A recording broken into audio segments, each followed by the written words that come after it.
All right, ladies and gentlemen, welcome back to the channel. We're talking about the Green Bay Packers because we just got a really interesting report in the last 10 minutes. Apparently, the Packers and Seahawks are discussing a trade that would send DK Metcalf to the Green Bay Packers. This is per Corbin Smith with NFL and Peter Bukowski. And apparently, this trade would involve, or could involve, I should say, the 23rd pick and another one of Green Bay's young wide receivers. So this is about to get really interesting here, regardless of if it's in the draft or free agency or via trade. I do think the Green Bay Packers are just dead set on going out there, getting Jordan Love, a wide receiver number one. And when we zoom out real quick, let alone even the DK Metcalf rumors, which, honestly, with JSN ascending over in Seattle, I wouldn't be shocked at all if he is shipped. And I definitely wouldn't be shocked if he's shipped to Green Bay. But two receivers technically last year, Jayden Reed and Dontavian Wicks, ranked in the bottom 7 of the league in drops in 2024. Deep threat Christian Watson obviously tore his ACL. So, 2025 is not looking good for him. And I'm looking at this draft and, at pick number 23, there could be a wide receiver that comes in here and makes some noise. But there's plenty of wide receivers that Green Bay currently has that come in here and make some noise. Jayden Reed is so solid. Christian Watson, when he's healthy, is an absolute beast. Romeo Doubs is Mr. Consistent. Dontavian Wicks, I know he's had some drops. It was a tough year. 76 targets, only 39 catches. Not great from Dontavian. I love Bo Melton, Malik Heath, et cetera, et cetera. But I don't think even a wide receiver in the first round would come in here and give them the stability that they're desperately looking for. And we go back to the playoff game against Philly a couple of months ago, and it's just as clear as day. So, folks, welcome back. Obviously, we're talking about Green Bay today. Hit that like button, hit that sub button for daily NFL content. I don't think I made a Packers video since we lost. It's been a tough offseason, but I don't know, man. Just one thing was clear watching that playoff game, and honestly, most of the second half of the regular season, that they need a big boy alpha, clear-cut wide receiver number one. And even just, hearing that it could include the 23rd overall pick and a wide receiver, I don't love it necessarily because I don't think you really need to give up that. Dontavian Wicks, I kind of feel like would be the odd man out. Now, really quickly, because this all goes hand in hand here, the Packers, as we know, are shopping Jaire Alexander. According to NFL Network's Ian Rappaport, the Packers have had trade talks about their star cornerback, and Jaire has dealt with so many injuries. It's limited him to less than a half a season played in 3 of his last 4 years. And considering he's got a $25.5 million cap hit for 2025, there's just no way. I'd say 99% played his last snap as a Green Bay Packer.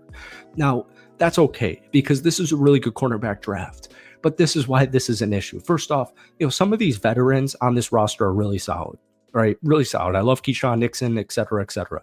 But they're going to lose some cornerbacks. And, they've got some money they can, spend in free agency, and I wouldn't count that out necessarily. But everywhere I go, I see in a mock draft the Green Bay Packers at pick number 23 selecting cornerback out of Notre Dame, Benjamin Morrison. And this would be an issue if you use that pick to trade for DK Metcalf. Now, you could still get a cornerback in round 2. You could still get a cornerback in round 3. Like I said, never count out free agency because Goody, as we saw on day 1 last year, is making some big time moves. So we're going to learn quite a bit about what Green Bay is going to do in the draft in a couple of weeks when free agency starts, folks. Free agency is less than 2 weeks away. But Benjamin Morrison, if the Packers don't trade for DK and give up that 23rd pick, or just don't give up that 23rd pick, if Benjamin Morrison is available at pick 23, I think the Green Bay Packers 100% select him. He had his 2024 season cut short. That's kind of why he's been slipping, in my opinion. He had a hip injury in October, but over 499 coverage snaps across the last 2 seasons. He was targeted 87 times and allowed just 39 catches, also had 4 interceptions, and recorded 17 or forced 17 incompletions. This is a day 1 starting cornerback in the National Football League, and I would be very excited if the Green Bay Packers were able to acquire him. Now, here's where I get a little bit confused is the wrong word, but here's where I don't necessarily love it. I'm reading a mock draft here. All right, this is from Josh Leiskowitz with PFF. And in the first round, he had the Packers selecting Benjamin Morrison. In the third round, Mello Dotson, the cornerback. And I think that's all I recorded. In round 2, pick 55, he's got Jalen Royals out of Utah State going to Green Bay.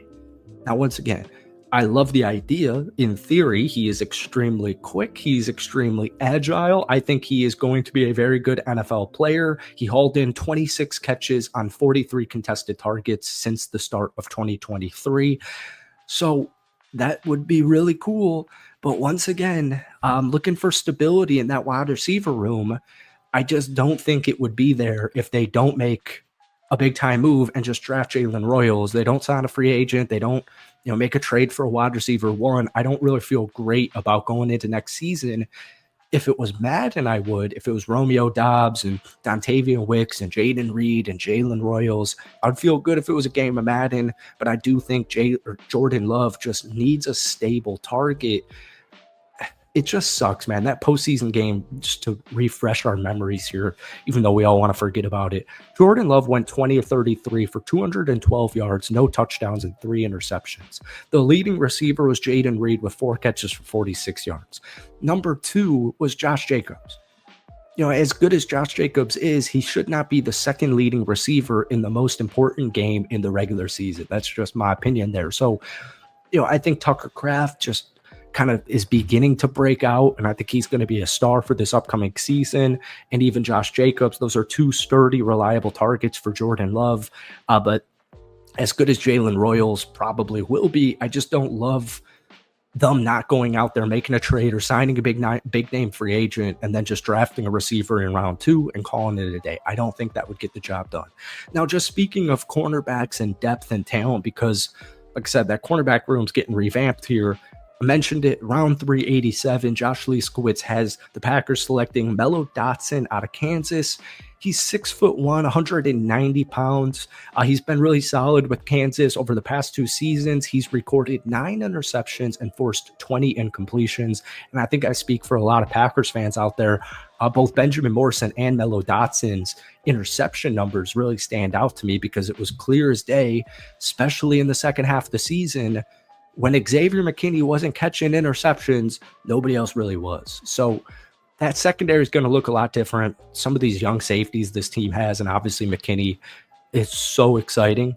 But that cornerback room is going to be different, and it appears like that wide receiver room is going to be different as well. Folks, that's it for me. Hit that like button, hit that sub button for daily NFL content. I'll definitely ramp up my Packers videos now that we've had some time to simmer. But folks, let me know your thoughts on the Packers using the 23rd overall pick to trade for DK Metcalf. Thumbs up or thumbs down.